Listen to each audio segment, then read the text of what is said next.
Hi வணக்கம்.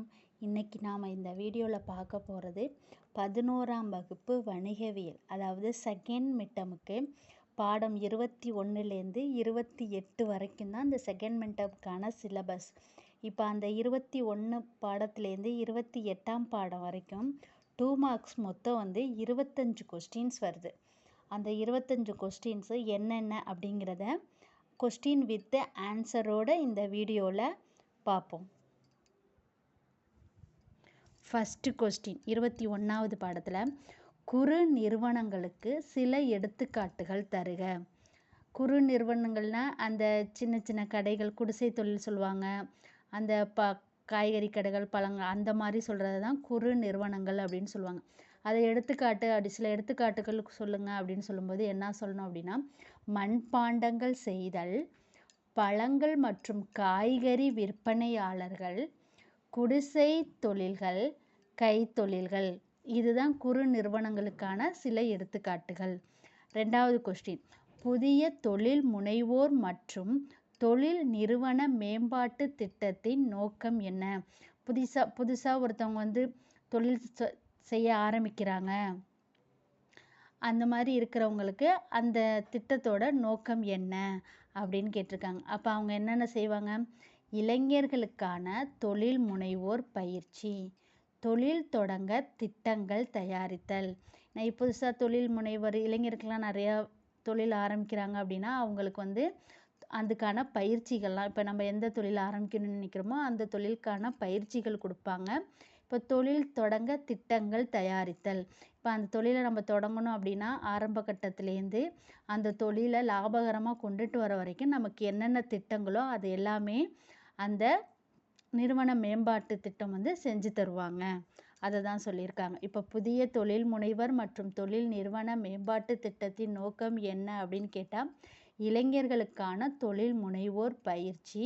2வது தொழில் தொடங்க திட்டங்கள் தயாரித்தல். அடுத்தது 3வது கொஸ்டின், சுய உதவிக்குழு என்றால் என்ன? சுய உதவிக்குழு என்பது ஒரே வகையான சமூக பொருளாதார நிலையில் உள்ள கிராமப்புற ஏழைகளின் ஒருங்கிணைந்த குழுவாகும். சுய உதவிக்குழு அப்படிங்கும்போதே எல்லாருக்குமே தெரிஞ்சிருக்கும். இப்போ கிராமத்துலலாம் என்ன செய்கிறாங்க, அவங்களோட வாழ்வாதாரத்தை உயர்த்துறதுக்காகவும், இப்போ பெண்கள்லாம் சேர்ந்து வீட்டில் அவங்கவுங்களாம் அவங்களுக்கு தெரிஞ்ச தொழில்களை ஆரம்பிக்கிறதுக்காகவும் அவங்க சுய உதவிக்குழுக்கள் என்ன செய்கிறாங்க அப்படின்னா உதவி செய்கிறாங்க.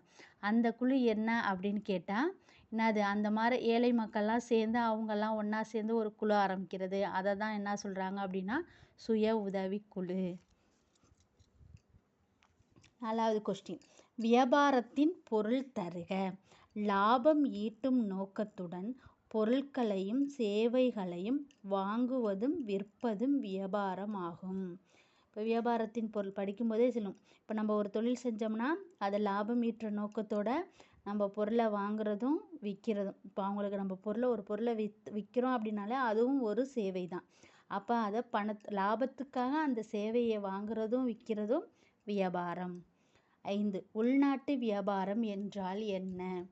பொருட்களையும் சேவைகளையும் வாங்குவதும் விற்பதும் ஒரு நாட்டின் எல்லைக்குள் நடந்தால் அது உள்நாட்டு வியாபாரம். இப்போ நம்ம நாட்டுக்குள்ளே நடந்துச்சு அப்படின்னா, நம்ம நாட்டுக்குள்ளே பொருளை வாங்குறது விற்கிறது இதெல்லாம் நடந்துச்சு அப்படின்னா அது உள்நாட்டு வியாபாரம். ஏற்றுமதி வியாபாரம் என்றால் என்ன? ஏற்றுமதி வியாபாரம் என்பது உள்நாட்டு உற்பத்தி பொருட்களை வெளிநாடுகளுக்கு விற்பது ஏற்றுமதி வியாபாரம் ஆகும். நல்லா கவனிங்க, ஏற்றுமதி வியாபாரம் என்றால் என்ன? ஏற்றுமதி வியாபாரம் என்பது உள்நாட்டு உற்பத்தி பொருட்களை, அதாவது நம்ம நாட்டில் விளையிற பொருட்களை வெளிநாட்டுக்கு விற்று அவங்களுக்கு விற்கிறது தான் அதை என்ன சொல்கிறாங்க, ஏற்றுமதி வியாபாரம் அப்படின்னு சொல்கிறாங்க. இந்த வீடியோவில் 6 கொஸ்டின் பார்த்துருக்கோம். அடுத்த 7லேருந்து அடுத்த வீடியோவில் பார்ப்போம். நன்றி.